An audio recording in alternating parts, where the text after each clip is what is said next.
change of course, Mike. And Unai Emery is an interesting character in the sense that he has a very distinctive brand of football, which many people think is the reason he got the job in the first place, because it's such a marked shift from what has come before him.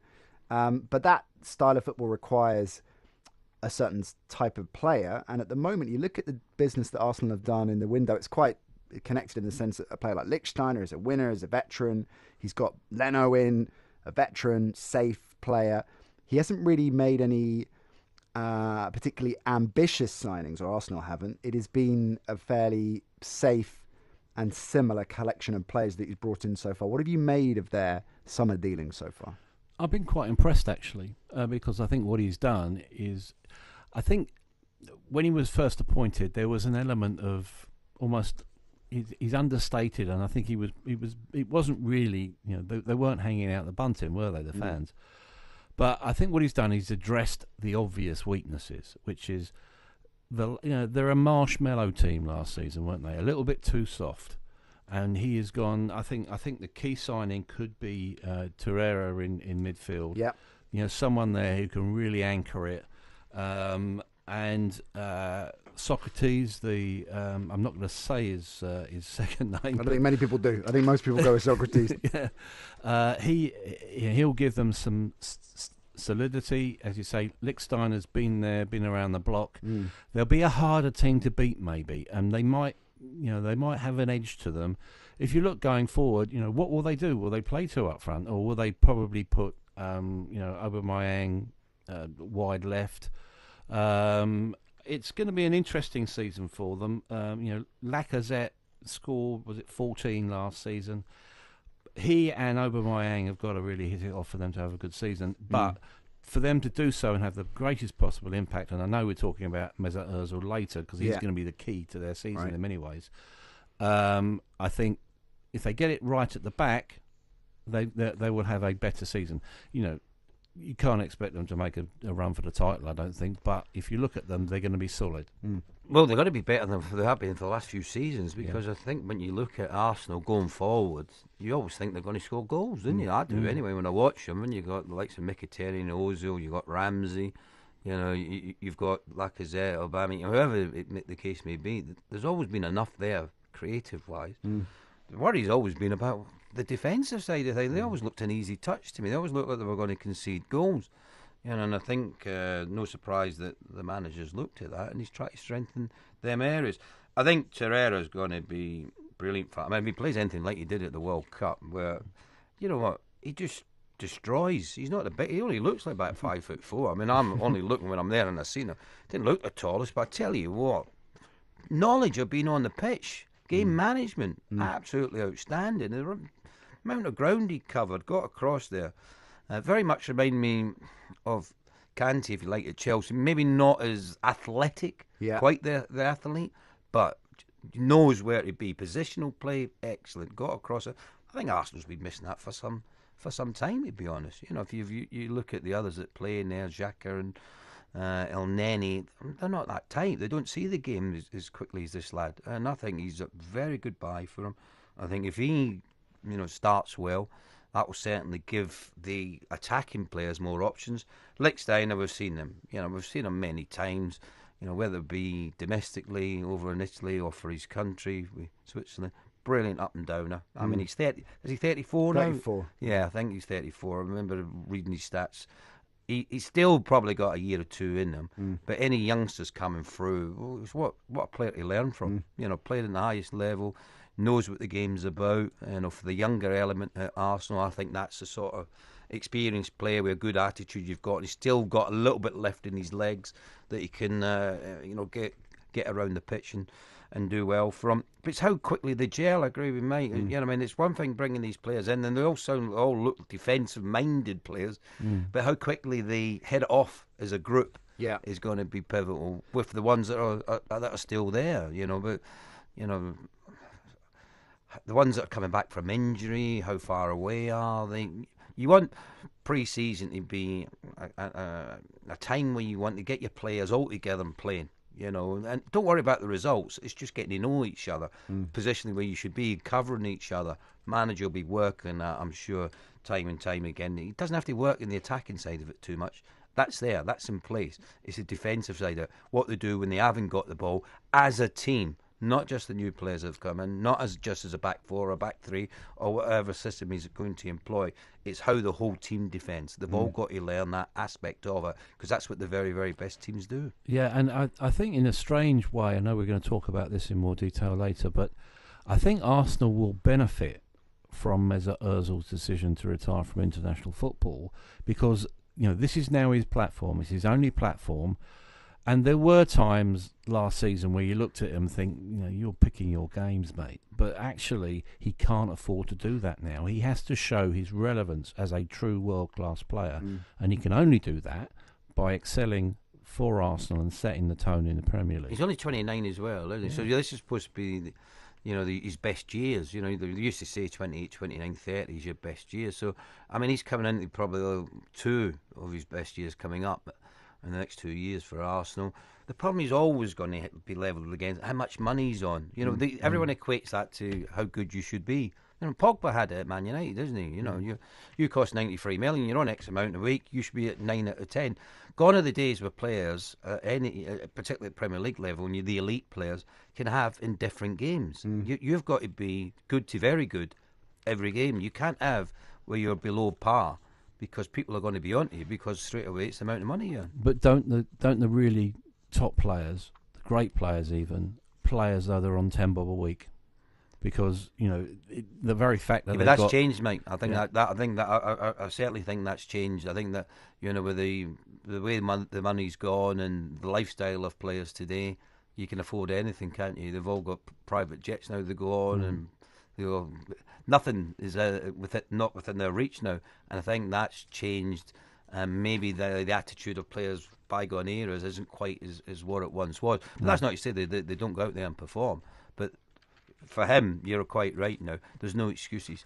He's got the ability. He's just got to produce it week in, week out. No one's ever questioned his ability. I don't think everyone's questioned his ability. What the question is his application and his desire to play at his very best week in, week out. And there was a real sense towards the end of last season that he was saving himself for the World Cup, ironically enough. Yeah, and we're going to talk about his off-the-field situation, of course, but just on the field, and you touched on it, Ray, and no one's ever questioned his ability, but there seems to be, a perception, and some players have this, and they can't help it because of their gait and the way they carry themselves, that he seems detached, and I think a phrase I've heard applied to him is perceived idleness. I think a reporter suggested that as well. There seems to be a suggestion that stats don't necessarily bear out, but I know that stats don't always tell the full story. You can always mix stats into what you want. You can. Yeah. But there is a sense that that Ozil doesn't commit, drifts out of games, certainly drifts out of big games. That seems to be one of the main criticisms about him. His time in the Premier League specifically, how do you think he's stacked up, factoring in the price tag as you got to, compared to his closest contemporaries? Well, I mean, if you look at what his goal scoring record, I'm sure it's for a midfield player is good. Yeah. His assists, I would suggest, is very good over his time in place. I mean, I've not got the stats at hand to back any of that up, but if you're going to be the very best, and then you want to be an elite player, and then that's in the top 5% of world football, if you like, then you've got to be playing and preparing yourself for every game. You're going to know that people are going to look at your every mistake. You're not always going to be looking at the things that you do well. They're going to look at the things that you don't do well enough. That's what makes the difference between brilliant and very good. Yeah. Is what you do when you haven't got the ball. And sometimes maybe it looks like when he gives the ball away, or he misplaces a pass, or someone doesn't give him the ball, he sort of gives up a little bit too early. And particularly in the British game, regardless, the fans still want to see honesty of effort. It's not just about that. They want honesty of effort as well. Yeah, tracking back. I suppose you can say the same to a degree about Xhaka as well. He's got a really big season now to prove that he actually has the quality that his initial transfer fee suggested. I thought he was pretty indolent sometimes. He either switched off or he allowed people to run off him quite a lot. That was where Ozil almost, or the fans began to fall out of love with Ozil. That they want to see him. If he makes a mistake, people excuse mistakes if you try and rectify those mistakes and you harry back and you hassle and you make sure that the whole system works, and you're not a separate part to the system. That was always with him. I always thought it was Arsenal was 10 players plus Ozil. When he played well, it was fantastic. When it didn't work. See, the thing with there's a slight difference with, say, Ronaldo at Real Madrid. But he didn't always track back, and people will probably make that comparison. Say, well, hang on a minute, you're saying Ozil's not tracking back. He's not doing it, but he's doing it the other way. He's scoring all the goals. He's taking them to European titles.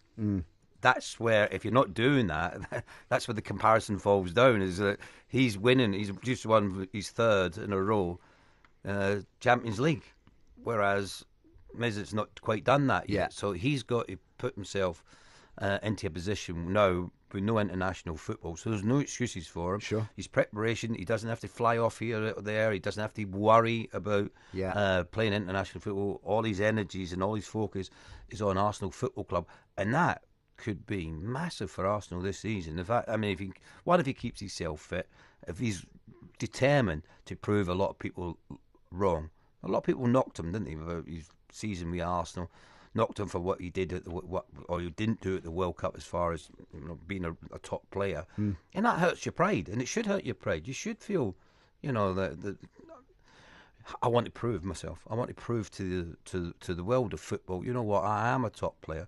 And the only way you're going to do that is on the pitch, week in, week out.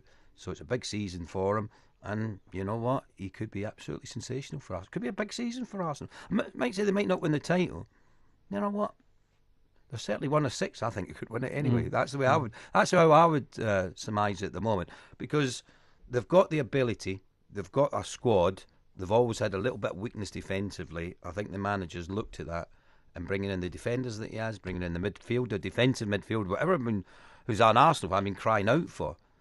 They've got that in there now. Yeah. Torreira, he can play in that position. So, they've got everything in place as such. Lacazette and Aubameyang, two best lads. in the business. Aubameyang came in, he scored, 10 goals, and it wasn't that many games, and we haven't to seen be the honest. best of him and yet, we've not right? seen the best of him yet. He's not Emery's had a pre-season. This is his first pre-season with him. Yeah, so right. That's going to be beneficial for him as well. Emery's style is interesting, isn't it? And you look at his time. He's a winner, right? And Sevilla, The best style, winning style. Sevilla and PSG, there were different types of teams and different situations. At PSG, we know the challenges with that particular dressing room and that job as well. It's one of those quirks, I guess, in football at the moment with the elite clubs in Europe. If you're dominating domestically, but you're not winning the Champions League, and that club is one of them, that you're seen as an abject failure. So he's had an interesting 5, 6, 7 years, really. But he is somebody that loves intensity, that insists on an approach to the game, maybe not as extreme as someone like Simeone, but not a million miles away. That's going to be quite interesting to see players like Ozil fit in with the kind of football he wants to see. Yeah, I think we really should look more at his time at Seville than maybe at PSG. PSG is a different animal, and I suppose the one parallel between his work in Paris and in North London will be how good will he be in managing upwards within to the board.